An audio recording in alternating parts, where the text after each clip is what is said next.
চল চল চল চল চল চল চল। এদিক নেই ওদিক আছে। আরে রাজু জি, না না ওদিকে কিছু না, চলো তোমার ঘাট টিপে দিই। তাই দাও। কেমন লাগছে বলো? আরাম হচ্ছে? আরে কি হলো? কোথায় যাও? তো দেরি করছে কেন? দাঁড়া তো দেখি উপরে উঠে। আরে ওই রাজা, এ দেখ চুল্লু।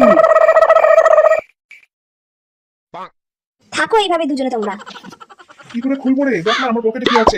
দাঁড়া বার করছি, দাঁড়া রোল করে পাঠাই। কেমন যেন রাজার গন্ধ পাচ্ছি। এই রাজা কি হলো রে? তোমরা তিনজনে এক জায়গায় বসে থাকো। আমি দাঁত দিয়ে খুলবো এটাকে। উফ পারছি না রে, তোরা দুজন অজ্ঞান হয়ে যা, আমি দেখছি কি করা যায়। রানী রানী শিগগির আসো, দেখো কি হলো। কি আবার হবে? বুঝছো না গরমে সানস্ট্রোক হয়ে গেছে, এভাবে বেঁধে রেখেছো আমাদের। আচ্ছা দাঁড়াও দেখছি। তাড়াতাড়ি চলো তাড়াতাড়ি চলো, আরো তাড়াতাড়ি চলো। বাবা চালাচ্ছি তো।